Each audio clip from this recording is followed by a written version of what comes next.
All right, good evening, everyone, and welcome to the 5th class of the People's Planning Academy. You're almost done. All right, so tonight we're going to talk about how to make Indianapolis more competitive. But first, survey recap. A couple questions that came in from the survey. The first was wanting to know more about the historical planning decisions that DMD has been involved in, and what do we feel are successes or failures. That's probably a class unto itself, and so as I think about the future of the People's Planning Academy, that might be a topic that we can cover. I just can't do it justice tonight. So whoever asked that question, we'll get to it when we can. The second part of the question was if the racial segregation that I talked about last time with redlining and things like that was an Indianapolis issue or something bigger, and it's something bigger. It's happened to every American city. So I went online, so there's a website there to look at today's most segregated cities, and it's something called a Dissimilarity Index.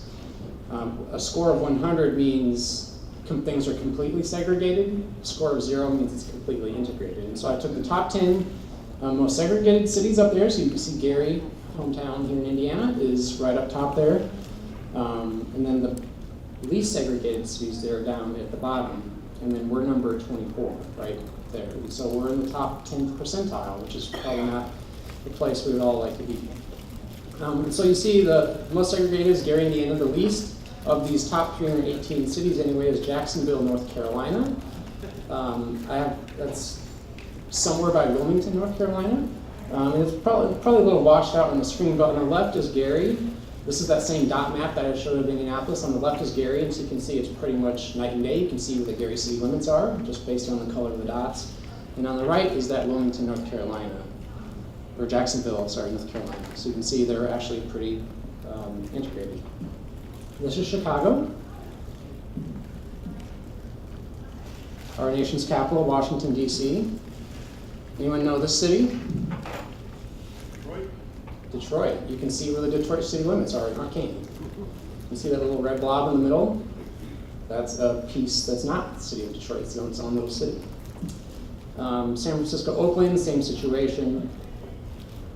This is New York City. Los Angeles. And finally, San Antonio. So it's not an Indianapolis city or Indianapolis issue. It's something that's happened across our country.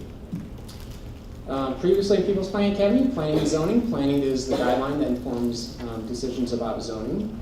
We heard about how the built environment impacts health and how your zip code is more important in your health outcomes than your genetic code.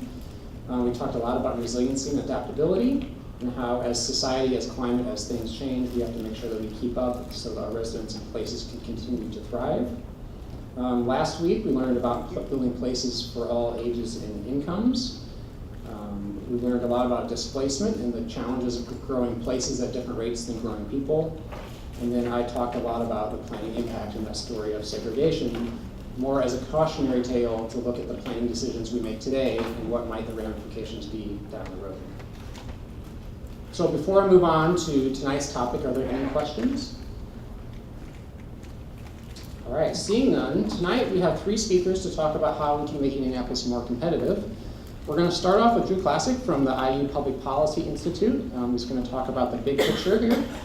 Adam Coleman, who is president of Site Strategies, is going to talk about attracting businesses. And then Ian Nicolini, who is the executive director, CEO, is that your title? Executive Director of Develop Indy, is going to talk about how what he's seeing change in the market in Indianapolis. And so with that, I'd like to introduce Drew Classic.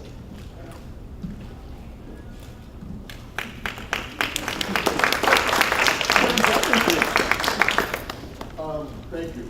Hey, so I actually am educated as a planner, and I have an occasional human characteristic, so it's kind of cool to be here at a People's Planning Academy. I am kind of quirky as a planner because I think mostly about demographics and I think about regions more than I think about individual neighborhoods or individual places. When I think about that, it's usually around how do we build an environment that's conducive to economic growth and economic opportunity, okay? So you're gonna see a bunch of kind of big picture stuff, but it's all thinking about how all the different parts of the region fit together to build better sub-communities, so to speak. Does that make sense to y'all? Whether it does or whether it doesn't, I guess I will go forward from here. And I thought I was going to do that by hitting enter. Down arrow. Okay, yes. Cool. So this is the first thing I want you to see, and it is a map of the state of Indiana with projected population change between 2010 and 2040. If the county is red, they're projected to lose at least 5% of their population. If they're green, they're projected to gain about 5% of our population. And the bars off to the side show for the total population, the green bar is Marion County, the orangish bar is the metropolitan area, the pure orange bar is Indiana, and the blue bar is the United States. Kind of shows you that Marion County is not growing as fast as the region, and that Indiana is not growing as fast as the United States. In fact, weirdly, Marion County is to the region what Indiana is to the United States, if you look at that picture, right? The more critical point is that if you look at the map, almost all the counties that are growing are either core metropolitan counties or the suburban counties that surround them, right? You can kind of see Northwest Indiana where I grew up. You can see South Bend, you can see Fort Wayne. Central Indiana is doing great. Suburban Cincinnati, suburban Louisville, Evansville, and then the two Big Ten cities, right, or counties, right? Bloomington and West Lafayette. When I first did this, I thought I'd call this thing the metropolis of Indiana and say, here's the good news. I grew up in Northwest Indiana, I live in Indianapolis. Metropolitan areas are growing, rural areas not so much. But then when you look at the data, you find out that the reason metropolitan areas in Indiana are growing is that parents work hard, send their kids to college from the Paolis and the Bedfords and the Blackfords. And when they go to college, they move to Indianapolis or one of the other metropolitan areas, right? So as those rural counties start to shrink, eventually one of our sources of talent will start to diminish. And if you don't have talent, you don't have an environment that's conducive to economic growth. And so this map kind of set up a series of thoughts about how do we help Indiana understand that all parts of the state have to be thriving for any single part to be doing well. Whether it's a neighborhood in Marion County, whether it's Marion County relative to the metro area, or whether it's a rural county relative to Indianapolis, we've got to figure out a way for all parts of Indiana to do well, because in a sense, we're almost a self-sustaining ecosystem, and the formula is starting to fall apart. Is that too big picture-y? But I think it's really important. Oh, and then I have to hit the down arrow. This is just to show you how we typically have historically grown. The biggest bar, which looks red under those lights, is births versus deaths. That's just historically how we've rocked. But that's going to start changing. Almost every week now, somebody who's famous dies, right? This week it was Fats Domino. A couple weeks ago it was Tom Petty. That's not flukish. There are so many people my age that inevitably for the next 20 years, somebody we know, somebody famous is going to die every year, or every week, almost every day. As those people die, obviously deaths increase. I have two daughters, one's 30, one's 26. Neither one of us even thought about having a baby, yet the millennials seem to be delaying that on a regular basis. And so people are dying more frequently. People are making babies less common. That source of growth, births versus deaths, likely to slow down. The bluish bar is international migration. One thing all 92 counties have in common is that we all gain from international migration, but we have kind of an uncertain international migration future in the United States. How's that for kind of quietly wording that situation? And then the last bar is the most troubling one. That's domestic migration. For 20 of the last 21 years, more people have moved out of Indiana than have moved in. If you believe that migration is indicative of something, what that really kind of means then is that more people think that Indiana is not as cool and doesn't have as much opportunity than think that Indiana is cool and does have opportunity.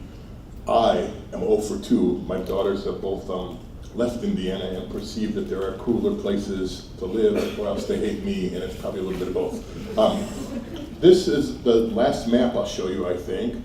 And it's the same deal, reds minus 5%, greens plus 5%, but it's only people between the ages of 25 and 64. So almost every county in Indiana, if we don't do something differently, will have less people in 2040 between the ages of 25 and 64 than they do today. That's a really big deal because we've come to believe that companies chase workforce, and we're going to be running out of workforce. There are going to be counties that have less than 2 people in the workforce for every retiree living in their county, okay? The other thing is, there doesn't look like there's that many old people here, but I will tell you this, when you're over the age of 64, you really don't ever have another child, right? And so back to that point about births versus deaths, the number of babies is going to really slow in Indiana. We've got to figure a way out of this conundrum if we want people like Ian to be able to convince Amazons and other companies to come to Indiana. Let's see. So just a quick divergence about interrelated within the region. This shows you kind of the source of talent in Marion County. About 2/3 of the people who live in Marion County were born in Indiana. For the most part, if you're not born in Indiana and you live in Indianapolis, you come from some other part of the Midwest. We have a governor who's doing a kind of commercial to try to help Illinois elect a different elected official. I'm hoping he thinks that other official's really, really bad because it's to our advantage to have the Illinois do as badly as possible. That's where we get a lot of our people from, right? Amazingly, more people from other countries move here than move here from either the Northeast or the West. And so we're maybe a better destination to the world than we are to big parts of the United States. What then I think is kind of cool is thinking about who moves here. And the important point about this really, and you can look at the data, is that Marion County plays a really important role in central Indiana. Here's the way the game generally works. Your parents work hard, they send you to college, you're single, you're young, you're cool, you're starting out in your career, you move to Marion County because it's the cool place, right? Then, when you get older and you have a partner, you make or you buy a baby. And when that happens, you start thinking about school districts, and a lot of times you move out of Marion County. So Marion County may choose in the future to compete more strongly for people with children, but one of the critical roles that Marion County plays for not just central Indiana, but all of Indiana, is a magnet that attracts young people, right? And if we're not doing that well, every other part of the state will suffer. It turns out that about 1/3 of all the people that move to Hamilton County every year come from Marion County, right? So Hamilton County, I'm asking you if it's right, and I've done the research. I'll make that a statement, right? About 1/3 of all the people that move to Hamilton County every year come from Marion County, 1/3 come from the rest of Indiana, is that right?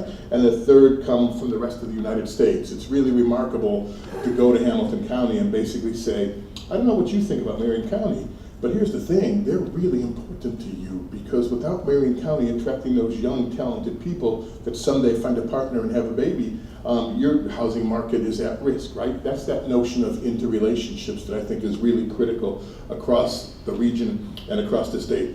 So I was told I only have 50 minutes, so I'm not gonna play this game, but here's the reason I have this slide up there. Probably 150 times now, I've asked people to raise their hand if they're not from Indiana, and then say, let's guess why you moved here. And I start with saying, put your hand down if you moved here because you thought when you were growing up that Indiana was the coolest place in the entire world and all you could think about was someday I might be able to live in Indiana. You're laughing, and that's the problem, right? In one way, is that what we now believe is that people move not because of jobs, but because of how cool a place is. I've never had a person raise their hand and say, dang, I grew up thinking Indiana was the coolest place in the United States of America. My undergrad's at Purdue. I should point this out. There's one person that did raise their hand, but it turned out she actually thought Purdue was the coolest place in the United States, and somehow got that confused with Indiana. So I'm not sure what she learned while she was there. It turns out that about 80% of the people who have played this game with me moved to Indiana because they got a job offer.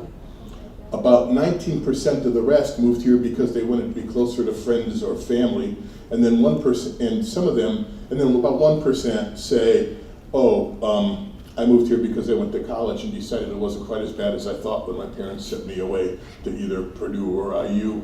Occasionally have somebody who just put their hand down, and it's almost always that they moved here to be closer to their in-laws, and I have to remind them that if they want to stay married, you should think that in-law is part of family, right? But the critical point is that we talk a lot about making cool places, and we've not yet transcended in the national discussion cool place technology, right, or terminology. And so for us, being cool, making quality of places is as much about retention as it is about attraction. And I don't know what Ian's going to talk about, but here's kind of the cool part of that, is increasingly when we think about economic development, we say it's easier to grow what you already have and retain the companies you already have than it is to attract new. I think it's the same about human capital, and the better we become at keeping the people that are here, and then more importantly about providing the right assistance to people who haven't yet gotten access to becoming, quote, talent, to give them the opportunity to be talent and keep them here is probably going to be easier than convince people to move to Indiana because they think it's cooler than any place else in the world, right?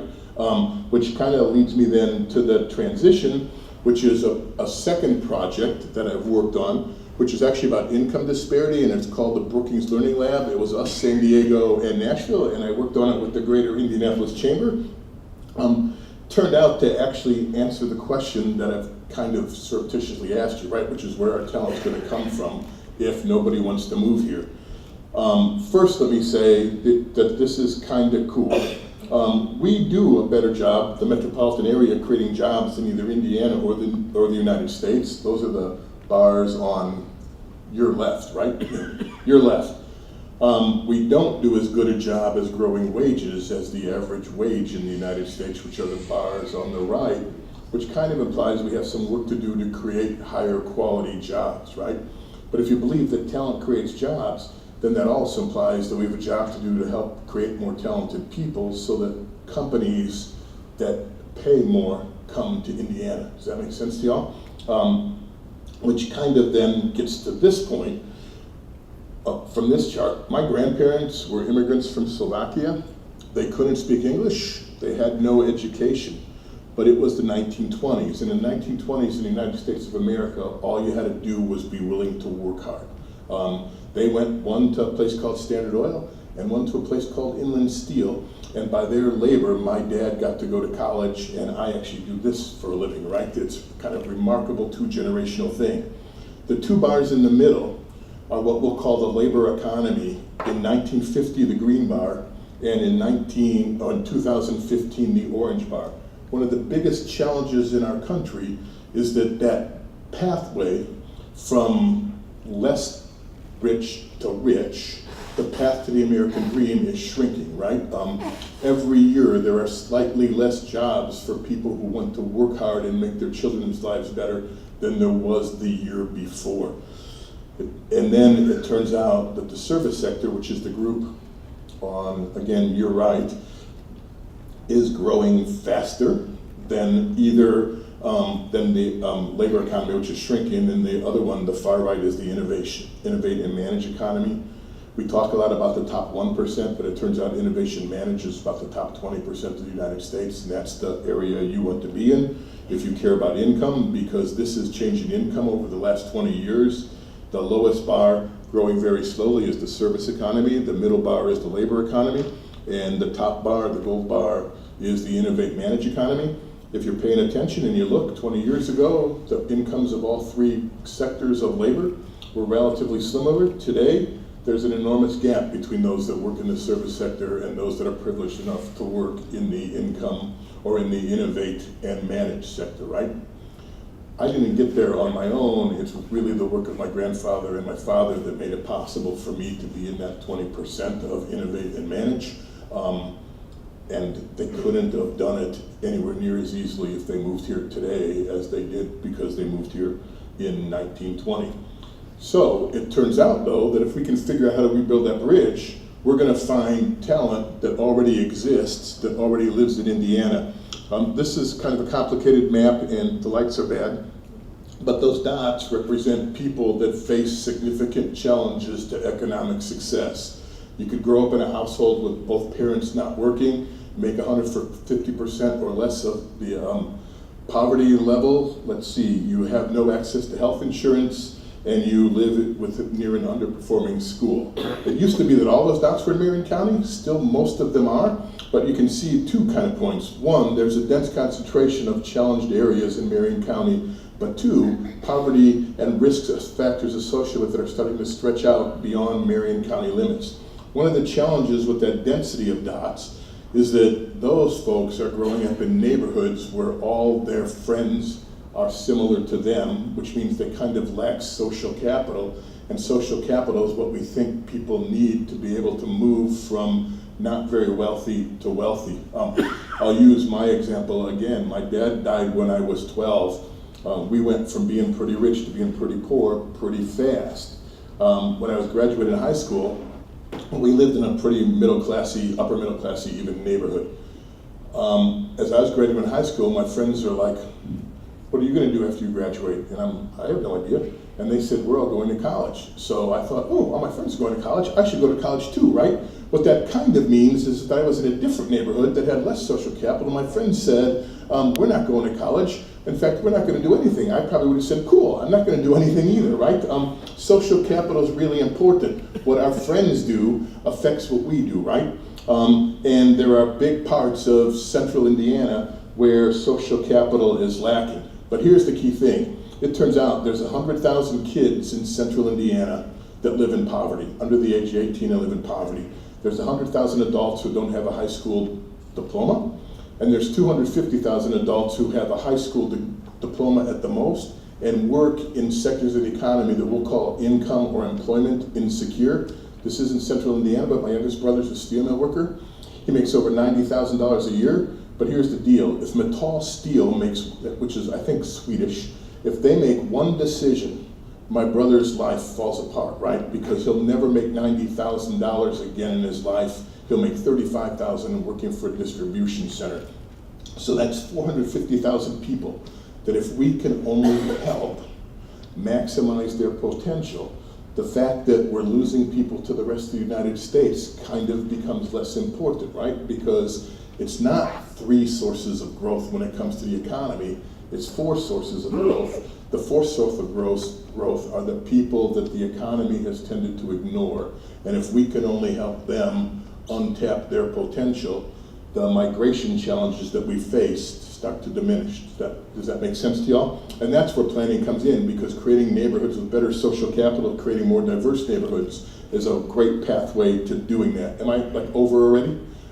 2 more slides, I swear. This one's not very relevant other than the Cubs did to the World Series a year ago this very evening, but kind of shows that, well, we tend to think about the fact that Marion County is an employment engine for the region, and it is. Lots of people commute in, but it also turns out that a lot of the suburban counties have jobs that we commute out to, and primarily we do that because if you're working in the service sector in Hamilton County or Hendricks County, you really can't afford to live in Hendricks or Hamilton County, right? So even when it comes to commuting, we're interrelated.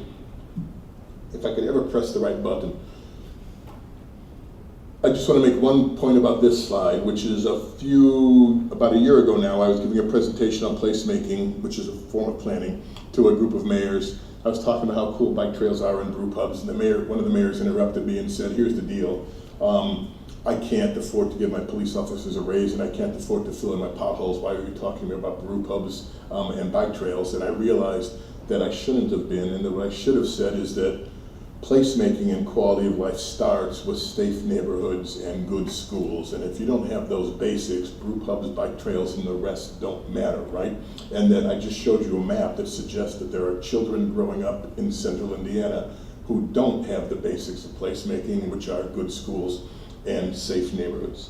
So that's enough from that slide. I always like to point out, and I guess I'll do it twice today, that the Cubs were world champs until Houston was yesterday. And one of the cool things, having grown up in Northwest Indiana, when they won, is that Theo Epstein, the guy who kind of put them together at the parade, said, culture eats strategy for breakfast. And I thought he was brilliant. I didn't realize that's actually taught at the Harvard School of Business. But he was kind of saying is, if we play together right, that strategies become less relevant. And in fact, almost everybody's strategy, whether you're a baseball team or whether you're the region, is the same, right? Almost everybody thinks we have almost every region thinks they have a life science cluster. It's how we do the strategies that really matters. He ended his speech by saying, it's amazing how powerful you are when you're playing for somebody other than yourself. I think what separates really successful regions from less successful regions is the culture of working together. The better we do that, the more return we're going to get on every bit of effort that we expose, right? And I think as we go forward, thinking not just about what we do, the physical planning part, but thinking about the culture of learning how to work in a more collaborative fashion becomes a real key to being a successful region. Second to last slide, you guys can read it faster than I can say, but when you're thinking about collaboration, you don't think about the interest of yourself or your organization, you think about what are the skills that I or my organization can bring to the table to build a better neighborhood or a better region. I'm pretty much an informer, but I wish I was a celebrator. I think the one thing we don't do very well in Indiana is celebrate when we're successful and call attention to ourselves. I urge you all to become the celebration leaders of Central Indiana. And if you ever want to invite me, I'm totally happy to help celebrate. I just can't do a very good job of organizing celebrations. So critically thinking about Marion County and how it fits into the region, there's these three words that I wish were more popular because I'm trying to make them so, which is authentic urban neighborhoods. I think that's a neat brand for the neighborhoods that have unattached garages, right? We have more of those than any part of central Indiana. And it turns out they're becoming the cool place again, that whether you're a millennial, now the biggest population group in the United States, or a baby boomer, the second biggest population group in the United States, you want to bike and walk to work. Those neighborhoods without attached garages existed when people had to bike or walk to work. They're authentically bikeable, walkable. They're not designed as such. We have an advantage in those neighborhoods. If we can figure out how to make them interesting and exciting, we should be able to continue to do a good job of attracting and developing talent. Then, when I worked at DMD, when I was really a planner, we spent a lot of effort building a great downtown. In fact, we did Unigov in part to give us the power to have a great downtown. Now, this generation of planners, you all, have to figure out how to take the resources that we've provided you by creating a great downtown and use them to make sure we have a great set of neighborhoods for people to live in around downtown and throughout Marion County. As those authentic urban neighborhoods become more popular, and apparently you've talked about it, displacement starts to occur. We can try to mitigate some of the impacts of displacement in the neighborhoods, but I think another part of this is to be smart enough to be proactive and determine where people who are being displaced are going. And if we can get there before the social and the physical infrastructure of those neighborhoods deteriorates the way authentic urban neighborhoods did in the 60s and 70s, we'll be better off, right?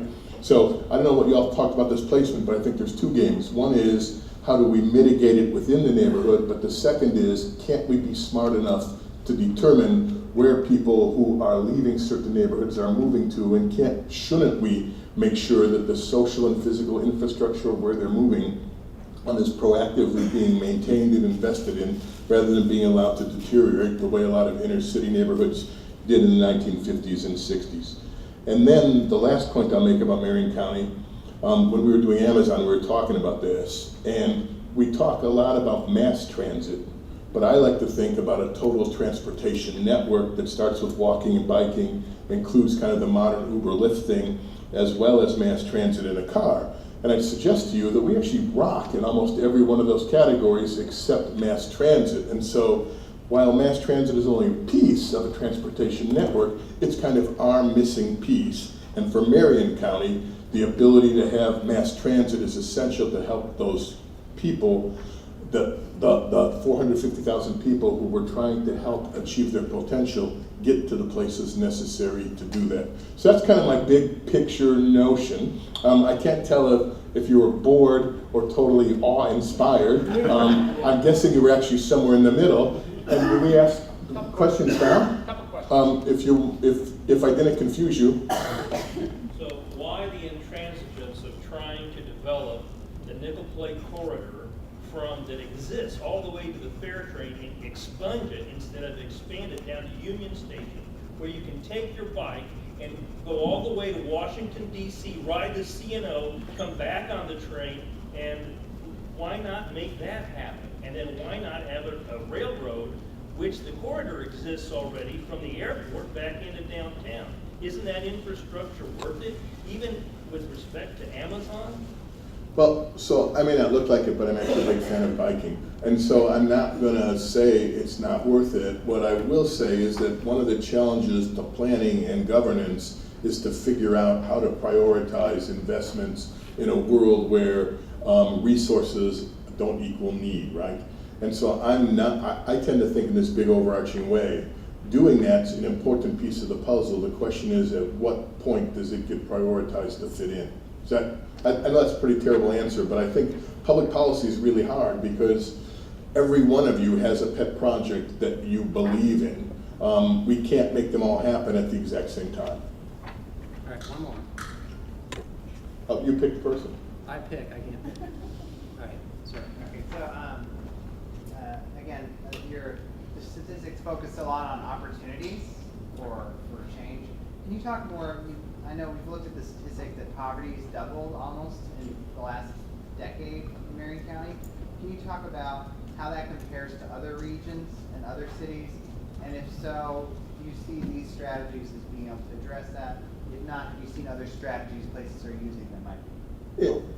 So, overarchingly, I'm actually trying to work on something where I can figure out how to say this nicer, but in general, we've had a lot of success and we're making enormous progress, but in almost every measure relative to other regions, we're falling farther behind, right? So poverty is growing everywhere, but it's actually growing a little bit faster here than it has in most of our peer regions. Wages have grown here, but they've actually grown a little bit slower, right? So that's the first part, is here's how we kind of compare with other places. The second part is, I think, that almost everybody's playing the same set of strategies. And I'll repeat it, and I'm not trying to talk down to you or act like you fell asleep during my presentation, but strategies only are new for a day. If we came up with the best idea in the history of metropolitan areas, tomorrow Pittsburgh and Charlotte would come and say, how'd you figure that out? And they'd start doing it, right? So I don't think it's, I'll say it one more time, I don't think it's as much about strategies as it is about how collaboratively we work together to share resources and make those strategies happen. All right. Thanks. All right, thank you, Drew. I think we can all listen to Drew for the rest of the Apparently I tried to make you do it. day. All right, so moving on, Abby Holman is the president of Site Strategies Advisory. She's also was the co-chair of our Indy rezone effort for several years, and so she's well involved in D&D. So welcome, Holman. Thank you. So, hello. Can I get a show of hands who lives in Marion County? Assuming most people. And how many Center Township? What other townships? Warren, Barry, Barry? Washington, A little bit of everybody. Okay, I sell land for development, and I sell greenfield sites and repurposed sites. So where Drew is big picture, I'm drilling down. And I apologize, I've got allergies. So I'm gonna have to clear my throat. But where is oh, here it is. Okay. So why should communities encourage development? There's some basic reasons. Investment, because you need tax base. Renewal and vibrancy, because you want to uplift your community and capitalize on its attributes. And then also you want to create amenities and jobs, and there's a multiplier effect. So if you have investment, it attracts additional investment. But really, then the counter argument is, what happens if there's no investment? And you can't just stay the same. And I know people sometimes say, well, I don't want change and I don't want new things to come in. But if that's the case, eventually you're going to have decline. And even with existing businesses and storefronts and different things, you have to have new investment, or you're going to risk having decline, which is lower tax base, and then you have people move, and you know, it can be a cycle on itself. And I think one of the main themes or comments is that nothing stays the same, but the pace of change is accelerating tremendously from what it has been, maybe if you're looking back, I don't know, even 10 or 20 years. So I've been doing this about 30 years, and as I said, I sell land for development, and I sell sites for redevelopment, and work primarily in central Indiana, so Marion and the adjacent counties. And so the next thing I want to talk to you about is, and I only have 3 sites, unlike the academic with Drew, and write down some comments, because it's kind of 3 basic things. Why, you know, the first being, why should you, you know, want development or encourage development near where you live? And then what types of development are there? And it's, there's a big range, particularly in commercial, and they're all different. There's retail, there's general commercial, which could be anything from a bank branch to a hotel.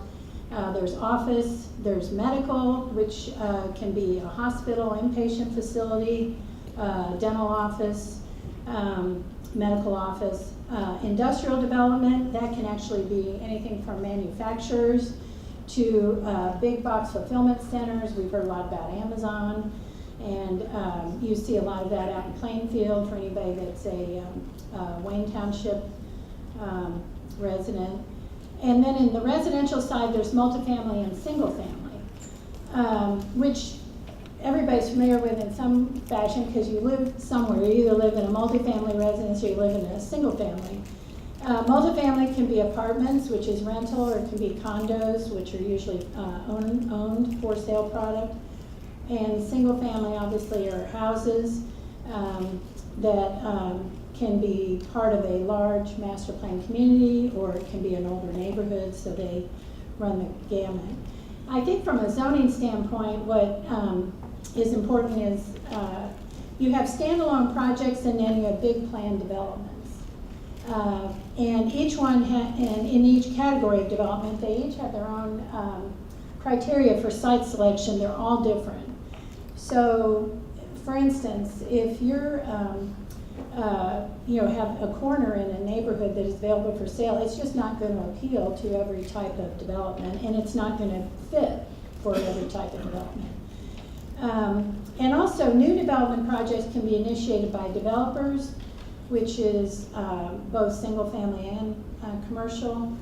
And those are more speculative unless they already have a tenant in hand. In other words, let's say you have a dentist or a doctor, and you're a developer, and they would like for you to build their office, so you have your tenant in hand and ready to go. It's easier to obtain financing, and it's not really a speculative project. But often you have somebody that will build a project and they don't have all their tenants figured out yet. So they might have 1 or 2, and then they have additional space that they will make available over time. And then you have end users. Some examples of that where they actually are their own developers. Meijer, CVS, Menards, IU Health. So they'll have others that will construct the project, but they are actually, you know, do their own site analysis and figure out where they want to go, and then they are the ones that take it through zoning and then put it out for bid for building it. Some projects end up being sold to investors. So in other words, if you see a CVS, it might have been developed by CVS, but then they might offer it for sale to the investment community and are willing to lease it back on a master lease basis. Not everywhere where you see a name on a building does that necessarily tell you who owns that property. So it can be both. Let's see, and my last one is general criteria for development. And this is probably something that as lay people, have any of you ever been to a zoning hearing or gotten a notice of a zoning hearing and tried to figure out what was going on and you know why one thing might work someplace and not something that you might think is more desirable or that you'd like to have? But the number one thing so if I am working with either a developer or an end user like Meyer, they do quite a bit of analysis of the market. So they there have to be demand generators that are for their particular type of business and the type of customer they're wanting to attract. And some of that has to do with competition, but probably the biggest thing that they look at is density. How many rooftops are within a certain radius of where they want to put that project that then they could have as potential customers and people who work there.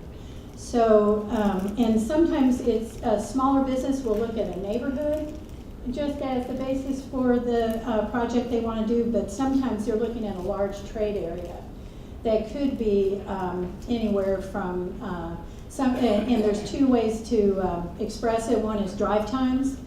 You know, how many people can reach it by car, and we're a car-driven economy.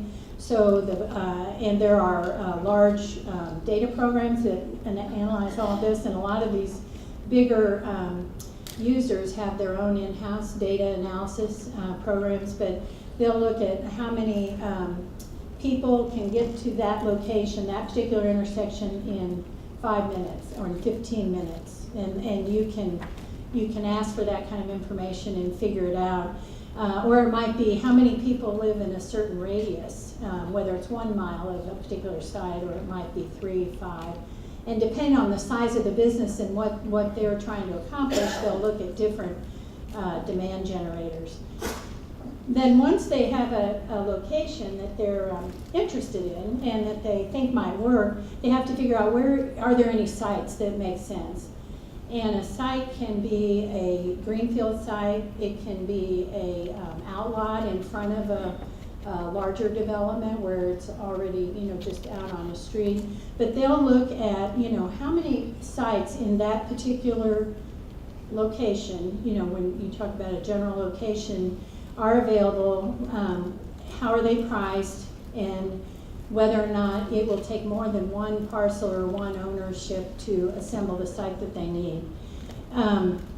So they have to look at the market, then they have to figure out if there's any locations that make sense.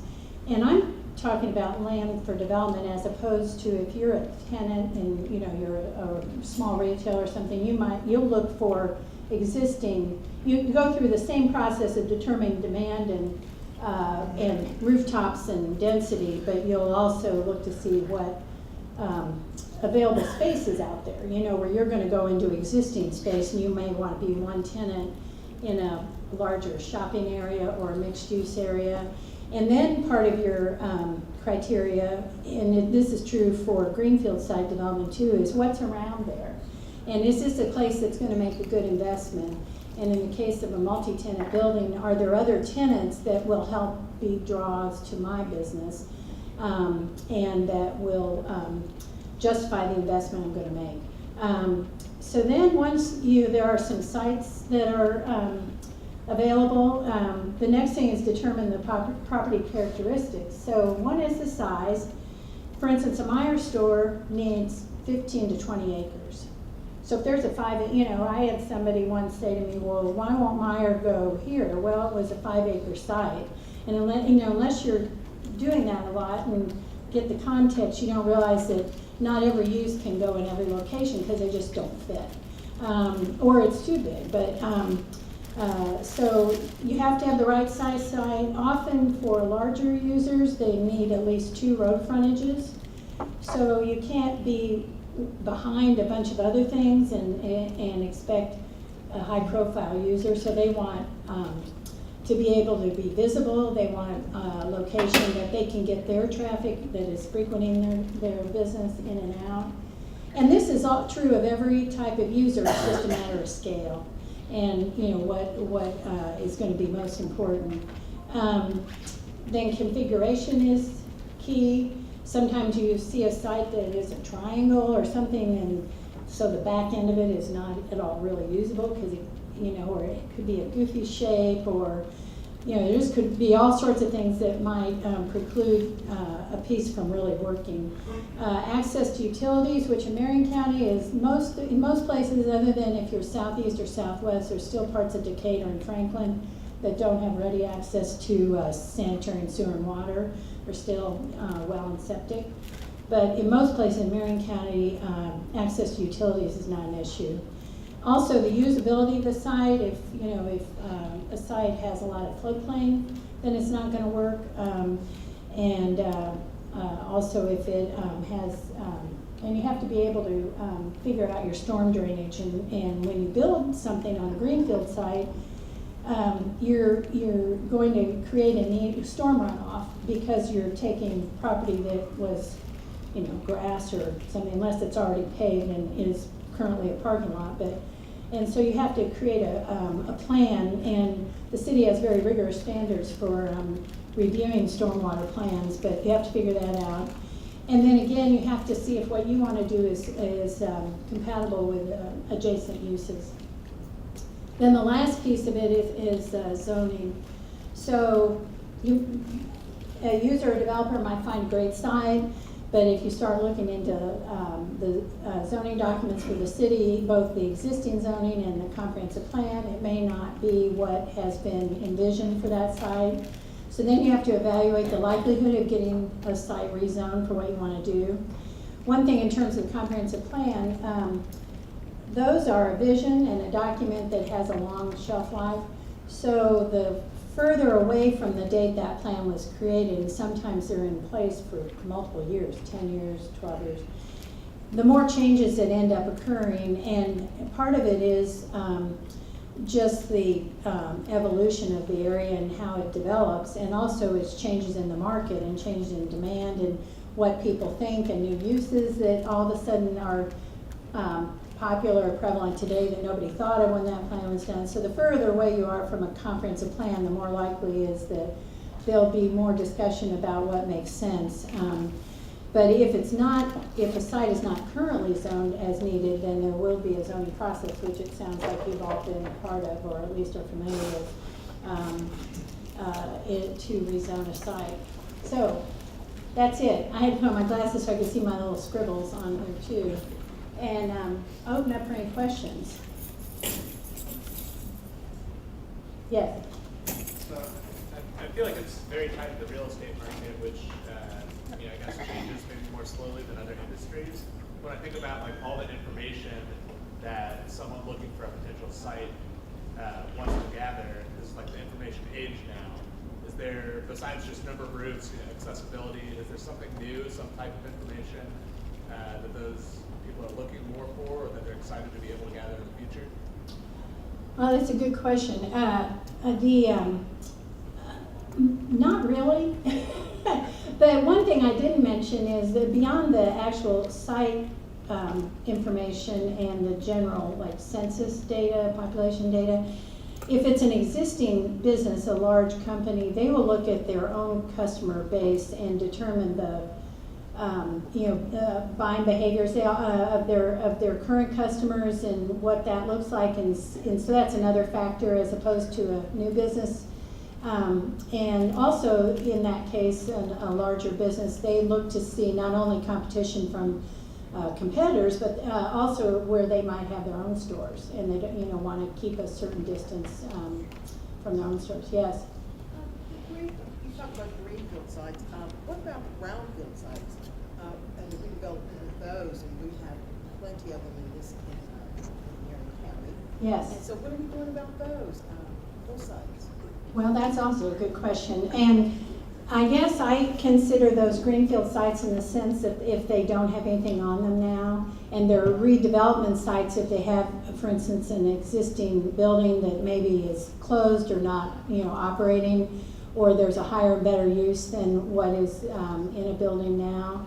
And so part of evaluating particularly urban infill sites is the environmental condition. And I should put that on there, that's a good point, I'll add that for the next one. And that every site has to have a phase 1 environmental report, which is somewhat of a cursory report, which looks at all the publicly available data, plus they do a site walk around. There are engineers that specialize in this. And then if there is information that pops up that suggests it is a brownfield, or there might be something under the ground, either soil contamination or water, then that requires additional testing.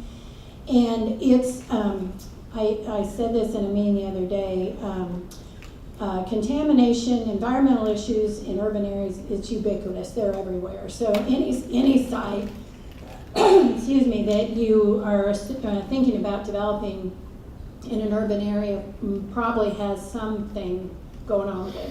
And then it's a matter of degrees.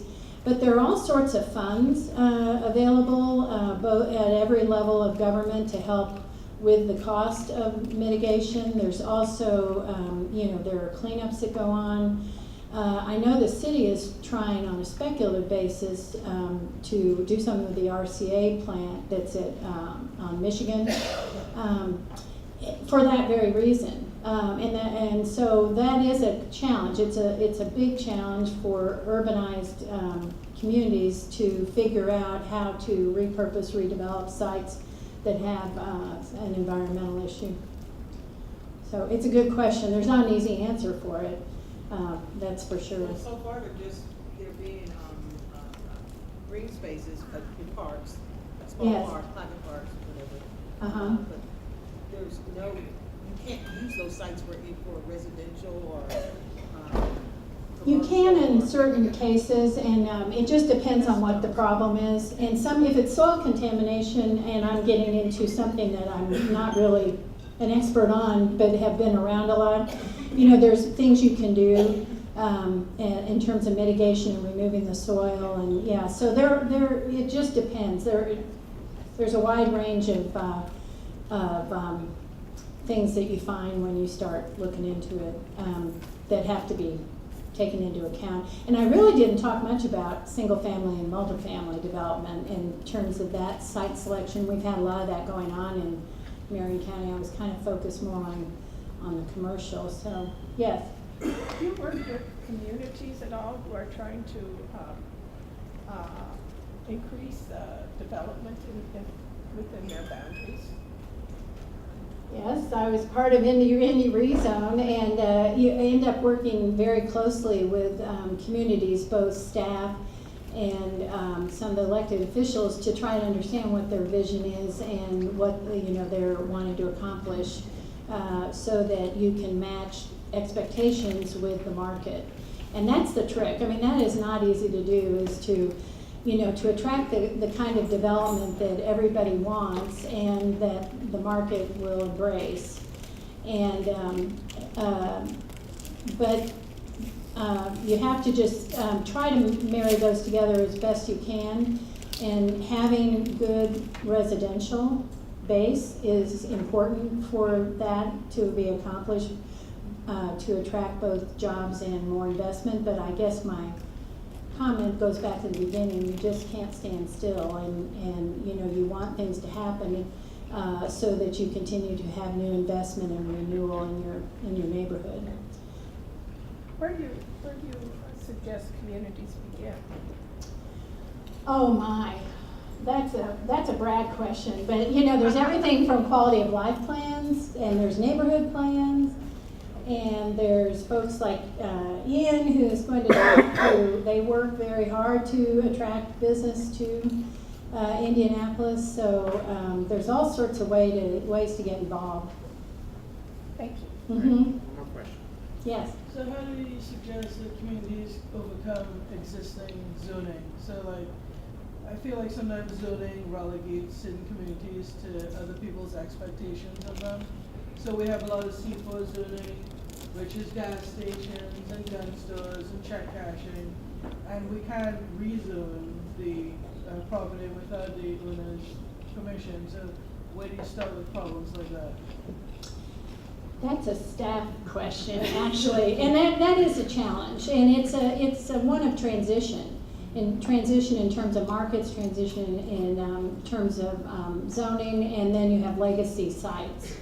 And so it takes a concerted effort, both from elected officials, government staff, and the private sector to make differences. And some of it is in just there has to be a recognition and then a focus on investment. And you can't work on all of them simultaneously, but you can kind of pick things that, one thing that I think is important for neighborhoods is where is your core, where is your nucleus, what can kind of be the center of your neighborhood that both will attract people that live there, that might walk, that, would see each other, come out, things that would be community assets, and community amenities and services. Start there and try to make a difference in one area and then work out from there.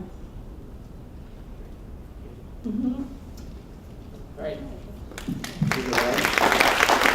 you, Abby. All right, so remember last time when Lee Riley Evans was here talking on Maple and Fall Creek, and she showed that picture of Central and 30th Street back in the 50s, and all the stuff that was there, and then she showed the picture of what it is today. What things changed? What changed to make that happen? So all the stores are gone, right? The drugstore's gone, the businesses are gone, but why did that happen? Population, decline in population. So decline in population was the number one reason, right? So a lot of people moved out. Even if everyone had stayed there, there'd be fewer people there, right? We heard from Mark O'Neill that talked about household sizes decreased. So there's fewer people in that neighborhood to support businesses. Even if every house was still occupied, there's fewer people living there. Then what else changed? One-way street. So one-way streets, demographics, market also changed, right? And so the number of rooftops you have to support that drugstore has dramatically increased because of competition and all things like that. And so you've got both things happening in many of our neighborhoods. You've got fewer people to support businesses, and you've got businesses needing more and more residents to support them. So that's just something to consider as we think about how we can build more competitive neighborhoods. All right, so next I'm going to introduce Ian Niccolini. Ian is the person who's in charge of developing and marketing Marion County as a place to do business. And he'll tell you more about that once I get the presentation up. One of the things we talk about in economic development a lot is what we can anticipate from the neighborhoods, how well organized they are, what their plans look like. And so to see a group like this that's this engaged and thinking about ways in which they can be involved in their community and their neighborhood has a huge impact on economic development. Forgive me, the slides are a little busy. We have a really talented but somewhat overzealous marketing and communications intern. It's not me on the bicycle. Unlike Drew, not the cyclist. So before I started at Develop India, I was the town manager in Speedway, and we had a chance to work on what Drew described aptly as this authentic urban economic development. This idea that you have this infrastructure, history and culture, and then if you collaborate and work together around a plan that was built with the input from a lot of other people, you could make a really strong neighborhood. I was fortunate enough to buy a house in town when I started, and that's been a really worthwhile investment. I think that's part of what economic development is. So let me talk about that in general, right? So we typically measure economic development or economic success pretty simply. It's new jobs, it's wages, and it's the amount of capital investment that comes along with it. But the challenge with trying to substantiate that is that those are really more reflective of the overall economic conditions, right? So this year we'll set a record for highest wages and most CapEx that we've done in modern history and economic development in Indianapolis. But a lot of that is just reflective of kind of the market trends, the strength of the economy, and the amount of investments taking place. What we are more interested in, and what the strategy needs to be going forward, and you're starting to see this happen with other economic development organizations, is the idea that your best bet is to try to measure the impact that you have in the community. This is much more difficult to do and takes a much longer point in time. We're actually not even talking about economic development as much as we're talking about economic mobility. But before I dive into that, let's go through a little bit about what we're doing well. These are, when we put together our pitch to companies, and that's what Develop Indy primarily does, help to attract, grow, and retain successful businesses in Indianapolis and Marion County. That's our charge. That has expanded in scope over the past year. We help the airport authority with air service development, so getting direct flights and connecting us to a national and global economy. But we also help the city with redevelopment efforts. And Drew had a chance to talk about this earlier, the idea that you leverage the tools and success in your strong economic areas in a way that, typically downtown, in a way that's going to make an economic impact in neighborhoods. And while this isn't particularly cutting edge, being able to use the same sorts of tools, like tax increment finance, like tax abatement, but also trying to help facilitate some of the planning effort on the front end. That's where we as an organization are sort of trying to step into what you all are doing, which is to say, we want to advise as much as we can about how a site could develop, what those expectations could or should be, and how the projects and the economic development that results from those efforts can be successful. Historically, in economic development, the site selection process, and Abby touched on this, has been a sort of demographics and data-driven endeavor, right? The focus has been on, do you have the available workforce? What are the average wages? Where do the people live? What are the incomes, number of rooftops, and the like. But here recently, the competition for talent, everyone's looking at the same demographic trends. What Drew showed you is in the boardrooms of every major company and in small business. This is top of mind for a lot of people. Where does this talent come from? If talent is the new oil, where does the wellspring come from, and how do we compete for it? And so what's been interesting to see is that in response to that, sort of the request for proposals, who had a chance to read Amazon's extremely public RFP? Anybody read that? It was 6 pages like everything else at Amazon. But what was interesting was it covered the stuff. Tell us about your real estate. Tell us about your incomes. Tell us about your incentives. But then it was like, tell us about how your culture fits with ours. And for us, it's like, yes, this is what we've been waiting for. The companies that just come in and they're like, hey, we need a 10-year tax abatement.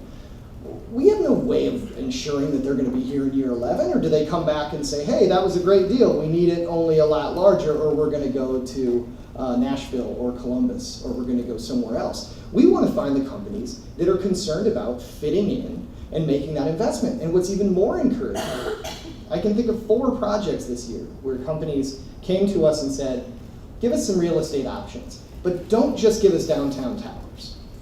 We want to make an impact. And what's cool about Indianapolis, and this is a big part of how we talk about promoting Indianapolis and empowering entrepreneurs, is that this is one of the best cities. You're 1 degree of separation removed from governmental leadership, from political leadership, from business leaders. This is a place where you can take an idea, test it, take it to market, and take it around the globe.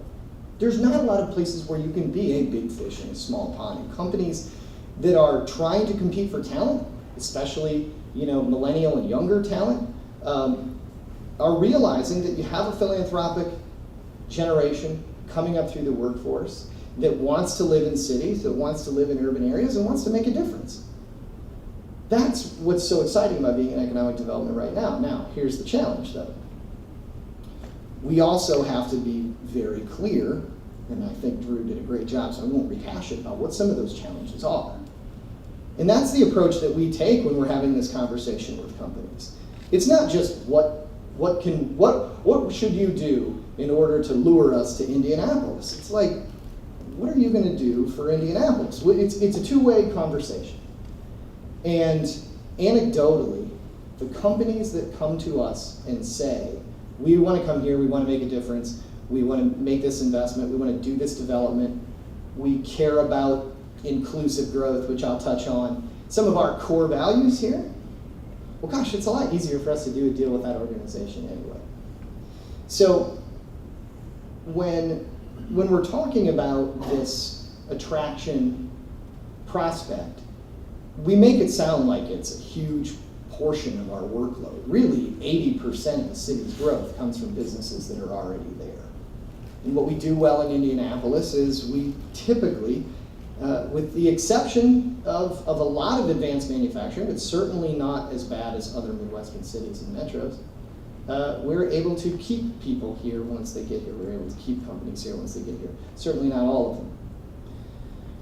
And so when we look at how we can create a thriving local economy, I always come back to this story. So my grandfather, son of Italian immigrants, moved to Mishawaka, got a job at a machine shop 2 blocks over, walked to work, walked home for lunch, walked back to work, made a living, bought a house, put kids through college, and Drew told the story exceptionally well. That's how that was the social capital that built this up. He's going to retire in January after 70 years at the same employer. Still walks home for lunch. It got me thinking, like, the question about brownfields, the question about what do we do with these old shopping malls. When we look at what the market looks for right now, connected, walkable, accessible, commercial, and job centers, it looks a lot like we did sort of pre and post World War II. It's not all that different. Well, that's a great advantage for us, because we live in a community that has a lot of that infrastructure. It is certainly a challenge because brownfields are very difficult. But as an economic development organization that can engage with a neighborhood, like we're doing with Sherman Park, the RCA plan, to say, here's some things that you should be thinking about. Here's some trends that you should be looking for. If you were to subdivide this, here's the kind of users that could fit here, here, and here. And in fact, here's 3 or 4 projects we've looked at over the past year that maybe we want to revisit and see if they can find a home here. And oh, by the way, on some of those brownfield sites, we can leverage the value of that land as an incentive to get there. And we can focus on companies that want to make a difference, that are interested in helping to build the social capital and create and bring the jobs that are a fundamental component of the middle class. And that's what I mean by economic development becoming economic mobility. In Indianapolis, you have a less than 5% chance if you're born in the poorest 20th percentile to make it to the richest 20th percentile. That doesn't stack up very well against other cities in the country, but not altogether dissimilar to the Midwest. So we can be a thriving tech economy, and that's a huge strength. We can be bringing in talent and retaining talent from our universities, our world-class universities. We can have a thriving life sciences sector. As many jobs in life sciences in Indianapolis as there are in San Diego County. We could focus on advanced manufacturing. And how do we create those pathways to leverage all of those key verticals together? And that's what Indianapolis does exceptionally well. That's part of our pitch. Our pitch is to say, if you come here, your competitors are also your collaborators. That's how innovation happens. And oh, by the way, you're only ever one step removed from the global marketplace. And so I'll talk a little bit about some of the other things that we do as an organization that might help your planning efforts. We do have a full-time member of staff who assists with permitting and zoning. We have an ombudsman who is your project advocate. It's free. You don't have to poach him from me. He's extremely talented, but we can provide that assistance when you're looking at zoning and how do we streamline projects. The other thing that I would encourage you all to consider as you're engaging in planning and thinking about how it relates to economic development is this notion of inclusive growth. This is what I'm talking about, where the economic development efforts don't just benefit a select few. That we're focusing on trying to build the sort of social capital as part of economic development projects by taking some of the focus off of just the jobs and incentives and focusing a little bit more, putting that extra effort in saying, okay, if you're going to grow in this community, let's also talk about what your philanthropic goals are. Let's talk about some of these other great organizations that we can introduce you to that can become your partner so that you can be even more successful and more ingrained in the community. Having that as part of a great neighborhood plan, where community advocates and people that live in a neighborhood say, we want you here, we're going to do all that we can, we're going to leverage these resources, we've come together to think about how all this works together, is an incredibly powerful pitch. It's far more powerful than anything I could do.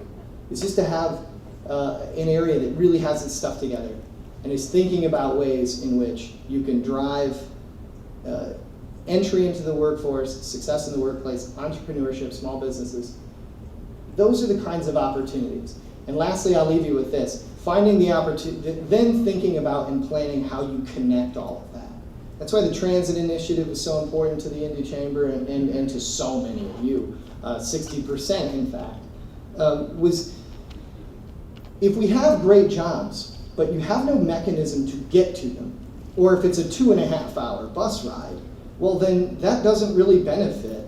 That doesn't allow for the kinds of inclusive growth. So our focus is on taking the historically downtown-oriented tools and leveraging them in neighborhoods, taking that success and trying to drive investment in neighborhoods. But it's also about finding those connections, the connectivity, and encouraging that. It's going to create the opportunities for people to fill those jobs. Talk about what a great place it is to get a job at Indianapolis. Part of that is because we have an incredibly talented workforce that is disconnected disproportionately from the places where people work. So, no small task, don't get me wrong, but what I will say is this is an excellent time to be in Indianapolis. We didn't do like other cities that we sometimes aspire to, which is we get too far out ahead of ourselves and forget about the residents that are here, forget about the neighbors and the neighborhoods that are here. We can include, as part of an inclusive growth strategy, all of those. And you do that first and foremost by planning your economic development efforts. I'd be happy to take some questions. Yes, ma'am. I saw an article, and I think it might have been an IBJ, but I'm not sure, where it talked about Indy Chamber working with the Brookings Institute, and you looked at, I guess, what are some of the things to help address mobility. Can you talk about that, and what are some strategies Sure, that come out? absolutely. We probably need to circulate the full report because it's very substantive. But a lot of what it talks about is some of the barriers to the workforce that we have. And so looking in terms of strategies about how can we remove barriers for people that are re-entering the workforce, or that are sort of cautiously employed. I mean, Drew's example in the steel mill being a good one. That is a huge percentage of the population capable of earning and capable of a lot of economic mobility that we have a difficult time in engaging. Continuing to focus on and strengthening connectivity to those job opportunities is a huge outcome of the study. But primarily, it's about thinking regionally, and I think Drew touched on this really well. You know, for a long time, you sort of assumed suburban prosperity as a result of people leaving the cities, and now people are coming back to the cities, and there's this assumption that, but this is cyclical. We've done this as humans for a very long time, and so the idea that you're planning for your feast and your famine together, and because companies don't care about governmental jurisdictional boundaries. We're like the only country that has counties, other than I think Ireland. And but we get really hung up on that as organizations, and sometimes as government and as officials. But all of those issues don't care about this. So if your planning effort stops at your boundaries, you're really making a huge mistake when it comes to the kind of inclusive growth that we could take advantage of, that we could be a model for going forward. But we need to circulate all of it, because I could probably do another 45 minutes on it. All right, one more question? Yes, sir. I guess you mentioned trying to increase social mobility, so those born the lower 20th or lower 20% can get to the upper 20%. Do you get, and you also mentioned philanthropic activities that you try to encourage companies to do. Do you ever try to get them to support different schools in the area to perhaps even grow their own workforces in some sense? That's one of what's been eye-opening about some of our business attraction efforts has been that when you stack up Indianapolis's, some of these inherent advantages we just don't do a very good job of talking about. We don't, actually, as people from Indiana, we don't talk about any of the good stuff that we do. We have this aw shucks humility stuff that really holds us back. But one of the great advantages in all of that is that this is a city where you have a ton of flexibility in helping to match curriculum to the workforce. You have excellent school choice opportunities that can, where companies can, either through philanthropically or organizations like ours and our partners, that can look to say, all right, that second grader is going to have a job that probably doesn't exist in any iteration today. What can we do to put that kid on the right path? And so you do see that. I mean, we when we were trying to attract Infosys's sort of Midwest investment, that was a big focus of theirs. They're a school adopter, so we remind them of that frequently. As that deal progresses, those are things that we want them to focus on. Salesforce did the same. But again, if it's only, it's not ever only one thing, right? It's part education, it's part infrastructure, it's part workforce development, it's part culture, it's part music and art, things that make a place attractive to move to in the first place. And so it's about attracting, retaining, and developing talent from within. All right, thank you guys.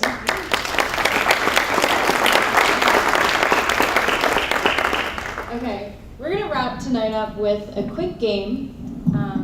First, if you're not at a full table, like if you're at a table by yourself or like maybe one other person, kind of cluster up, if you could. And then you'll see in the little deck of cards on your tables, you have cards that look like this with a map.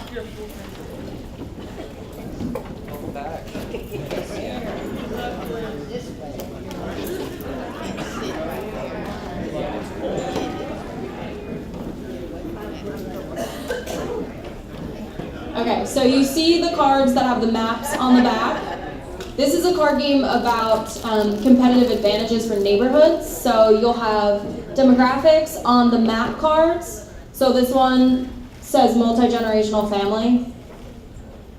On the other cards, the white cards, you'll see different types of assets. So you'll deal over one of the map cards, and everyone will deal out the white, so hand out the white cards to your tables.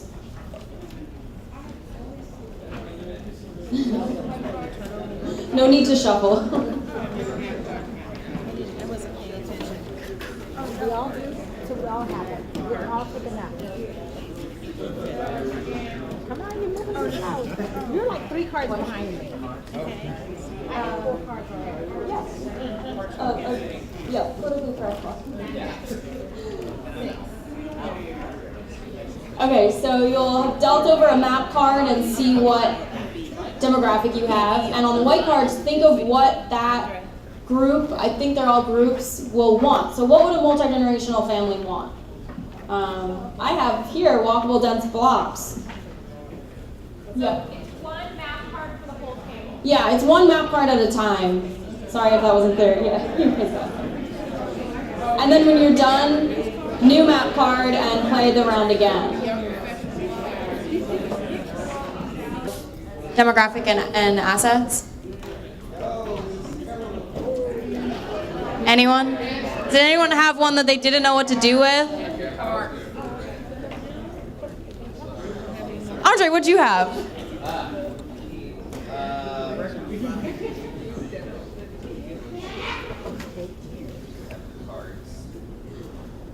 We've got multi-generational family, and we're talking about being close downtown and having the opportunity to be closer to the village and provide opportunities for them. Awesome. So if you couldn't hear that, they had a multi-generational family and went with proximity to downtown for things to do, for accessibility. Great. Anyone else? Yeah? We probably forgot about the third shift employees. We gave them nothing. Okay. Third shift employees getting left out.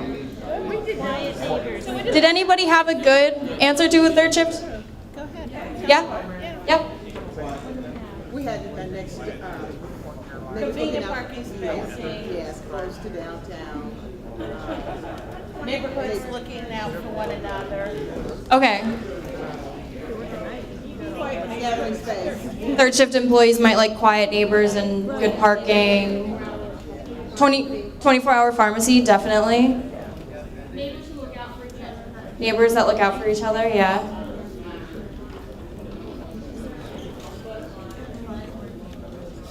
We have your homework on the board. I think you can probably guess what it is. Read over the Make Indy More Competitive section in your workbook. Any questions for Brad or any of the presenters? Yeah? Well, I just have one thing I wanted to offer. Yeah. We had the empty nesters question. And we wrote in an answer that I thought was really good. Yeah. Which was places together. We were talking about businesses or restaurants, but actually they need gathering places, whatever they are. So. Definitely. So if you guys couldn't hear that, one demographic is empty nesters, and they did a write your own answer, which was gathering spaces, bringing people together, strengthening communities. Great answer. Yeah. I'm interested in learning more what both the city and citizens can do to prevent things, for example, we see in 16th Street that we get to see the same type of businesses next to each other. So the Walgreens and the CVS and the CVS Lowe's and Home Depot. So what are some of the regulations and what way the city can deal with that and the citizens? So the question is, in some places you have the same type of business across the street from each other, like a CVS and Walgreens always go together for some reason, right? Or gas stations, there might be. Dollar Tree and a family dollar. Right, and so what's the city's role or a citizen's or a resident's role in trying to diversify that? And I don't know if the city has tools. We don't regulate what business goes where. That's not something that we have the power, nor probably should we have the power to do. So, going back to Abby's presentation, it's market, and so those independent businesses have done the market analysis, done the financial analysis and all that that's necessary, and they've figured out that that's a good place to be. And they have figured out that there's sometimes being together actually drives up business for both people. That's like the idea of a shopping mall, right? There's lots of competition, that means there's more for everyone to eat. And so that's why a lot of times that happens, is it's just the fact that a pharmacy is looking for so many rooftops or looking for this type of location. There's only so many places where that lines up. And so I don't know if I have a good answer for you, to be honest, about how we could mitigate that. All right, another question? Would you or at least for certain organizations, would you be able to like say zone for like no neon signs in an area, so you can at least try to make them look a little more like the rest of the neighborhood, so they fit within a particular neighborhood style? The question relates to the kind of design character of different buildings. We do have design guidelines in some parts of town. Downtown, the regional center has design guidelines, and then historic preservation districts have different design guidelines. That is not something that we have had the ability to deploy countywide. Some places do that. That's something that we have an increasing desire from, that we hear from communities, is some sort of design review. So that's something that we continue to look at. But that is possible. That's within the realm of zoning. It's just something that we have not had we've not done. Any other questions? Glendale Center redesigned its shopping center to a destination shopping center, and I was just wondering, why are we not applying that in other spaces that we have? I mean, why is that idea not selling and we're not seeing more of it? So the question was, Glendale Shopping Center was an enclosed mall, and it kind of reinvented itself to be a lifestyle center. And why aren't some of our other malls doing that? And I think that the two major Simon malls, Greenwood down on the south side, and then Castleton, have added that outdoor lifestyle component to try to keep up. The reality is the shopping mall is a dying format. In America, we have not built enclosed shopping malls. We're transitioning them to those outdoor lifestyle center type of places. And so in some cases, in the case of Castleton and Greenwood Park, they still cash flow. They still make money, you know, the way they are now. And so until that changes, you're not going to have a lot of motivation on the owners to do so. Now, the two other challenged malls, Lafayette Square and Washington Square, you know, they're at a point where there's market challenges. And so while the malls may not be making a lot of money, may not be cash flowing, there's also not enough market to actually justify the tremendous reinvestment that's necessary to flip that mall into something else. And so those places are kind of in a catch-22.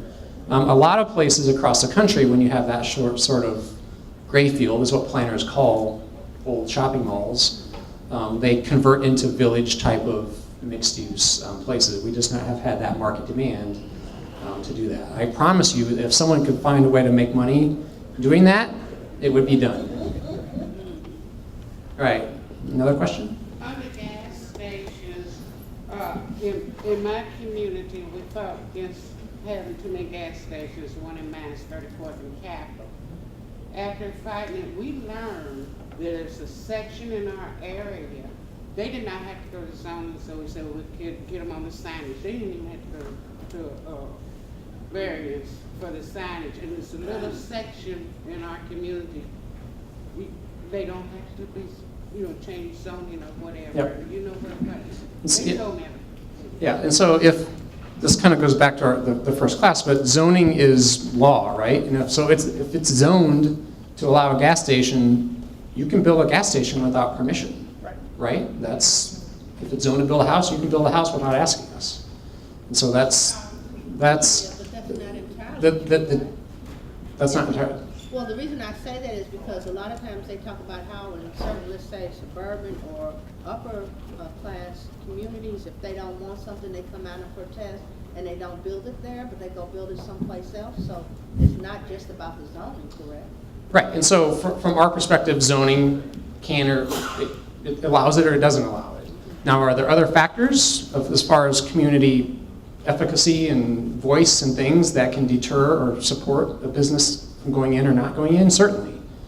And I hope that by participating in this program that you guys all have more capacity to start understanding and engaging businesses and like that and advocating for your communities, whether it's to support a business coming in or to try to keep one out.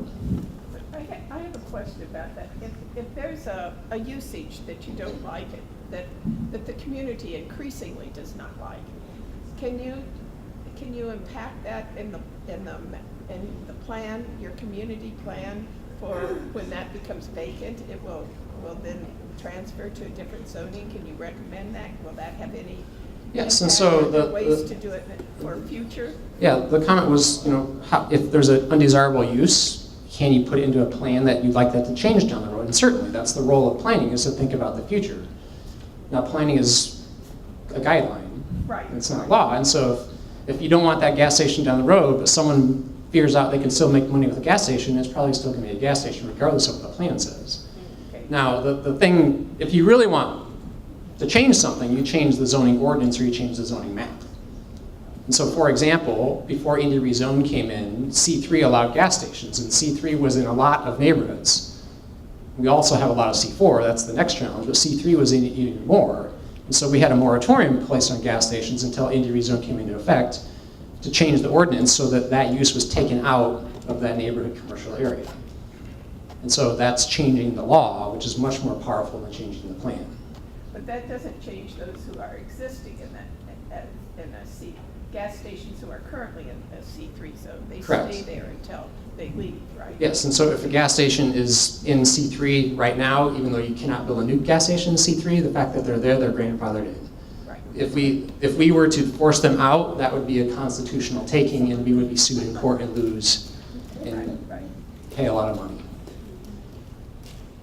All right, so next week is your final week. We will have diplomas for you signed by Mayor Hogsett. And so please, you should have received an email from Jane Hopefully you received an email from Jane. Please complete that survey so we know how you want your name on there. And if you've not been able to be with us in person every week and had your name checked off, please let us know that you've watched online. It's an honor system. But we want to make sure that everyone has had a chance to look at all the materials before we graduate.